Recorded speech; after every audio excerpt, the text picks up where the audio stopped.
it's Jen, and today I wanted to share with you a review of the Urban Decay Naked 3 palette. Now, this is something that I only even heard about in the last couple of weeks, and I'm pretty sure the whole internet is like blowing up crazy, super excited about it, myself as well. This is the third installation in Urban Decay's Naked palette series. The first two are over here. This is the third one. So I want to give you a little overview of the actual palette and then do a really quick comparison to the previous two palettes. Basically, as you can see, the packaging has this beautiful rose gold tin. It's a little bit wavy in the front with gold text on the front. If you open it up, there are 12 eyeshadows and they all have a bit of a rose gold pinky tint to them. So that's kind of the theme of this palette. There's a dual-ended eyeshadow brush at the bottom, which is an actual usable brush. It's not one of those crappy low quality ones that they just shove in there for no reason. This is actually a really nice one. It has synthetic bristles. This has a flat shader brush and then a little blending brush on the other side. So starting from the left to right, you have this beautiful highlight shade. It's a matte color called Strange. Then you have a super glittery, sparkly, light pale pink color called Dust. I don't really like the quality of this one because it has so much glitter in it. It's kind of flaky and has quite a bit of fallout. The next color is Burnout, which is a satin pinky peach shade. The next shade is Limit, which is a tan pinky peach shade, and it's a matte color, so it's really great for that medium transitional shade when you're shading your crease. And then we have Buzz, which is an almost metallic satin pink toned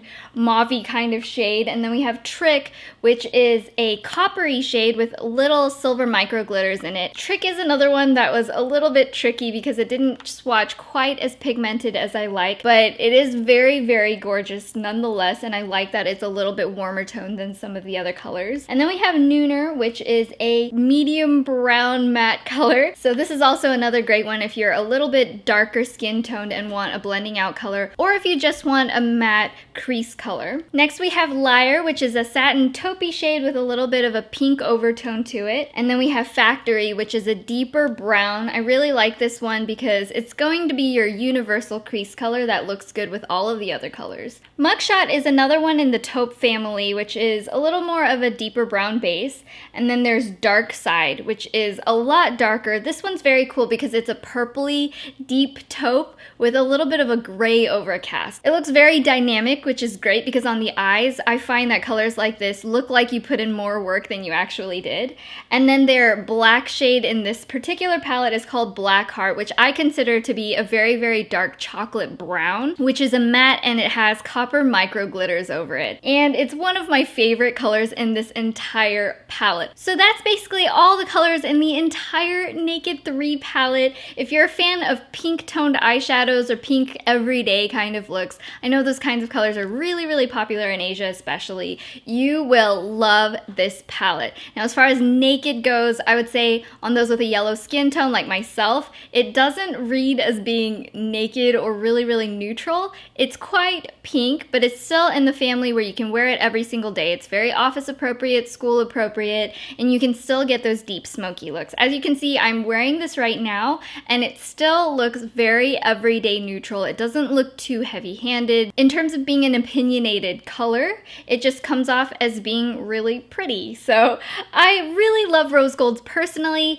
It's not something that I would say if you don't have Naked 1 or 2, it would replace that unless you're very pale and pink toned to begin with. But in terms of owning one of these already, it's a great addition to add a lot of more dynamic colors to the look. My one gripe about it is that there aren't any really poppy light colors to kind of highlight on the middle of your eye. The Dust color I would wish for it to be, but because it's so glittery and has so much fallout, it just isn't my favorite color to work with. And there are just a lot of medium tones which really kind of blend into my medium toned skin. So they just don't have the kind of vibrancy that I would love. But this really, really wins when it comes to these deeper, darker shades, which are so gorgeous. All of the second half, they're just all amazing. The lightest shade is wonderful. These matte shades are great. All in all, I think it's a really beautiful product that somebody who already has a very neutral one would be happy to add to their collection. collection. It's going to be selling for $52 starting at the end of this month, and I just think it's going to be a really perfect gift if you know somebody who's already a little obsessed with the Naked series, because come on, you can't have enough neutral eyeshadows in my opinion anyway. So let's do a really quick comparison of all of the Naked palettes. I'm going to start off with the original Naked. This is going to be your basic neutral palette. It has my favorite highlight shade. It has a nice range of charcoals and warm brown tones, which will look really great, especially on warmer tone skin, which is people who have a little bit more of a yellow undertone base. And the Naked 2, I feel like, has a little bit of a wider range. It has a really black matte, which is fantastic for using with any of the other colors. Plus it has more of a taupe kind of range of colors, which will look especially nice on those with a cooler or pink undertone. It's really going to be based on your own preference because they do work on all skin tones. I just think this one looks greater for yellow undertones and this one looks really amazing on pink undertones. So as you can see, it's such a strong pink base, but the thing is, pink is really going to look good on a lot of different skin tones as well. It's not going to look naked, but it'll still look quite pretty and lovely, and I love it on my skin tone. When I swatched it all, I was surprised to see how flattering it really was on my yellow undertone skin, and I know it's already going to look amazing on those with cool undertone skin. So I feel like if you already own one of the Nakeds, this is a great addition to that. However, if you're not really into pinks, then this is probably something that you're going to want to skip. It's really down to your own color preference. If you're yellow tone, if you're cool tone, or if you like the pinks. You have a lot of different variety to choose from, so I love them all personally, and I'm really glad to be able to incorporate this in my everyday routine. If you want to see the swatch pictures up close, I have really giant macro photos on my blog and a huge review for you. I'll link that down below in case you're interested. Plus, I have reviews for the original Naked and Naked 2 as well, so I'll link that all down below. If you liked this video or found it helpful, don't forget to give me a thumbs up and subscribe to this channel to see more reviews and tutorials and lots of other fun videos in general. This is Jen, and I'll talk to you guys next time.